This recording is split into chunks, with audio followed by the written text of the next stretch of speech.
So guys, ICI ने financial statements of non corporate entities मतलब individual, HUF etcetera मतलब other than companies के लिए एडवाइजरी इशू की है कि इंडिविजुअल्स अपनी फाइनेंशियल स्टेटमेंट्स कैसे प्रिपेयर करेंगे, क्या फॉर्मेट यूज करेंगे, ओनर्स कैपिटल अकाउंट कैसा बनेगा, बैलेंस शीट कैसे बनेगी, पी&एल अकाउंट कैसे बनेगा। ये एडवाइजरी मैं अपने टेलीग्राम में शेयर करूंगा, जाके डाउनलोड कर लेना। हम एक बार फॉर्मेट देखते हैं कि फॉर्मेट कैसा रहने वाला है। बट उससे पहले गाइस, अगर आप चैनल पे नए आए तो चैनल को सब्सक्राइब कर लो, बेल बटन को प्रेस कर लो और वीडियो को लाइक करना मत भूलना, बिकॉज आपका एक लाइक गाइस हमें काफी मोटिवेट करता है ऐसे अपडेट्स वीडियोस टाइमली शेयर करने में। So let's get started. So guys, ये देख सकते हो आप appendix B, illustrative financial statement. Name आएगा ऊपर, नॉन कॉर्पोरेट एंटिटी का, balance sheet as at date आ जाएगी। यहां पे आ रहा है नोट नंबर 31 मार्च। फॉर्मेट कैसे रहने वाला है, इक्विटी एंड लाइबिलिटीज, फिर ओनर अकाउंट आएगा, ओनर फंड्स कि उनके कैपिटल अकाउंट में कितना पैसा है, रिजर्व एंड सरप्लस कितने हैं। फिर नॉन करंट लाइबिलिटीज, उसमें लॉन्ग टर्म बोरिंग्स आएंगी, डेफर्ड टैक्स लाइबिलिटी नेट आएगा, other long term liabilities, long term provisions. हम बात कर रहे हैं नॉन कॉर्पोरेट एंटिटी के लिए।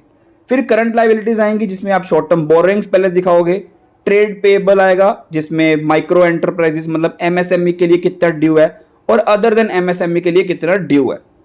अदर करंट लाइबिलिटीज के लिए फिर शॉर्ट टर्म प्रोविजंस आएंगी, फिर इनका टोटल आ जाएगा। फिर इसके नीचे आएगा आपकी asset side, number 1 non current assets, इसमें कि plant property and equipment property के लिए कितनी वैल्यू जाएगी, intangible asset, capital work in progress या intangible assets under development. Non current investments आएंगी यहाँ पे, डेफर्ड टैक्स एसेट नेट में कहाँ पे आएगा, नॉन करंट एसेट में आएगा। करंट एसेट्स में क्या आएगा, current investments, inventories, trade receivable, cash and bank balance, short term loan and advances. नीचे आ जाएगा टोटल। देन आपके सामने आएगा स्टेटमेंट ऑफ पी&एल अकाउंट। यहाँ पर आपको कंपैरेटिव्स देने हैं, revenue from operations, other income, total income, expenses में cost of goods sold. Don't worry, आपको ये टेंशन नहीं लेनी है कि इसमें क्या क्या कवर किया जाएगा, इनके एनेक्सर्स दिए हैं, वहां से आपको पता लग जाएगा कि आइटम्स में क्या क्या कवर्ड है। Employee benefit expense, finance cost, depreciation, other expenses, then P and L before exceptional and extraordinary items. उनको लेस करने के बाद आपका आ जाएगा profit before tax, then tax expense. Tax expense में मतलब करंट टैक्स आ जाएगा या कोई डेफर्ड टैक्स है या कोई एक्सेस या शॉर्ट प्रोविजन ऑफ टैक्स है रिलेटिंग टू अर्लियर ईयर्स। फिर आपका आएगा profit for the period from continuing operations. ये आपका फॉर्मेट रहेगा पी&एल अकाउंट का। आपके सामने ये आ रहा है अभी ओनर्स कैपिटल अकाउंट, कि जो ओनर है उनका कैपिटल अकाउंट कैसे बनने वाला है, नेम ऑफ द पार्टनर या प्रोप्राइटर या ओनर, शेयर ऑफ प्रॉफिट, फिर ओपनिंग बैलेंस कितना है, कैपिटल कितना इंट्रोड्यूस किया गया है, रेम्यूनरेशन कितनी है, interest for the year, withdrawal कितने गए हैं, share of profit oblique loss for the year. यहाँ परसेंटेज था, यहाँ अमाउंट है। फिर 31 मार्च को उनका बैलेंस आ जाएगा। यहाँ पर नीचे आपको प्रीवियस ईयर के कंपैरेटिव्स देने पड़ेंगे। फिर आप देख सकते हो कि रिजर्व एंड सरप्लस में आपको क्या क्या देना पड़ेगा, कैपिटल रिजर्व है, रिवैल्यूएशन रिजर्व है, अदर रिजर्व है, कोई अनडिस्ट्रीब्यूटेड सरप्लस है, तो वो आपका ये फॉर्मेट में आप देख सकते हो। सारा जो भी नोट्स दिए हुए हैं उन नोट्स के इन्होंने एनेक्चर बनाए हुए हैं कि इसमें क्या क्या आइटम कवर की जाएगी। लाइक बोरोइंग्स है तो बोरोइंग्स किससे, मतलब सिक्योर्ड लोन्स हैं, टर्म लोन फ्रॉम बैंक या other parties, loan repayable on demand from bank या other parties, deferred payment liabilities या loan and advances from related parties. ये सब आप यहाँ पे देख सकते हो, ये मैं शेयर करूंगा अपने टेलीग्राम में, वहां पे आप जाके डाउनलोड कर सकते हो। अनसिक्योर्ड लोन है, कोई टर्म लोन फ्रॉम बैंक या अदर पार्टीज, ऐसे आप यहाँ पे चेक कर सकते हो।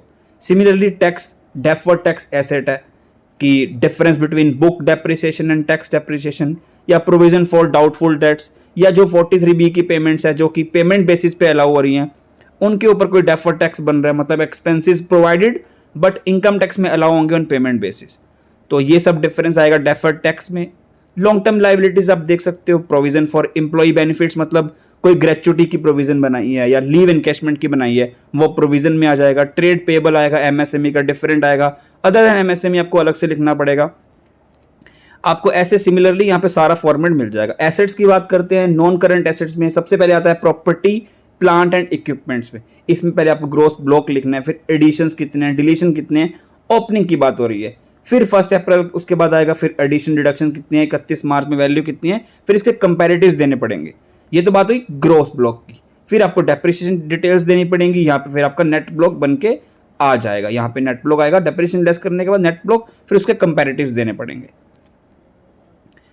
फिर आपको फर्दर बताया कि हाँ उन प्रॉपर्टी प्लांट एंड इक्विपमेंट के बाद इंटेंजिबल कोई एसेट्स है तो गुडविल है, ब्रांड है, या कोई कंप्यूटर सॉफ्टवेयर है, या कॉपीराइट है, तो ये सब डिटेल्स भी आपको ऐसे मेंटेन करनी पड़ेगी इस फॉर्मेट में। कैपिटल वर्क इन प्रोग्रेस का फॉर्मेट आप देख सकते हो। इन्वेस्टमेंट्स है, इन्वेस्टमेंट्स कैसे आपको डिस्क्लोज करनी है, तो बेटर ये होगा आप एक बार इसे गो थ्रू कर लेना, ये टेलीग्राम में से आपको मिलेगा, इजीली आपको समझ में आएगा, बिकॉज काफ़ी सारे यहाँ पे नोट्स हैं, अकाउंट्स हैं, एनेक्चर्स हैं, जो कि हम सारे कवर नहीं कर सकते हैं। आप अकॉर्डिंगली जो आपके ऊपर एप्लीकेबल है वो रेलेवेंट आप पढ़ लेना। लाइक इन्वेंट्रीज है तो रॉ मटेरियल यहीं पे आएगा, वर्क इन प्रोग्रेस आएगा, फिनिश गुड्स आएंगे, स्टॉक इन ट्रेड आएंगे, stores and spares, loose tools, ये सब वैल्यूज यहाँ पे आएंगे। ट्रेड रिसीवेबल आप देख सकते हो, outstanding for a period less than 6 month from the date they are due for receipt. Secured कितने हैं, अनसिक्योर्ड कितने हैं, डाउटफुल कितने हैं, कोई प्रोविजन है तो लेस करना पड़ेगा। और outstanding for a period exceeding 6 month वो यहाँ पे आएंगे, उसमें भी आपको सिक्योर्ड कितने, अनसिक्योर्ड कितने वो बताना पड़ेगा। फिर कैश एंड बैंक का बैलेंस आ जाएगा, अदर बैंक बैलेंस यहाँ पे आ गया। रेवेन्यू फ्रॉम ऑपरेशन के बारे में बताया कि क्या क्या दिखाना है, सेल ऑफ प्रोडक्ट है, सेल ऑफ सर्विसेज है, कोई ग्रांट्स रिसीव हुई हैं, या other operating revenue less excise duty, revenue from operation आपका आ जाएगा। कोई इंटरेस्ट इनकम में तो वो आएगा अदर इनकम में, डिविडेंड इनकम आ गया, net gain on sale of investments आ गया, ये आपका आ जाएगा अदर इनकम में। ये आपका चार्ट दिखा रहा है कॉस्ट ऑफ गुड्स सोल्ड का, कंपैरेटिव्स में देना है, तो डिटेल में आप यहाँ से पढ़ सकते हो। आई बिलीव आपको वीडियो काफी रेलेवेंट लगी होगी। वीडियो में कुछ भी अच्छा लगा तो लाइक शेयर कमेंट करना मत भूलना। Till then goodbye and thank you so much.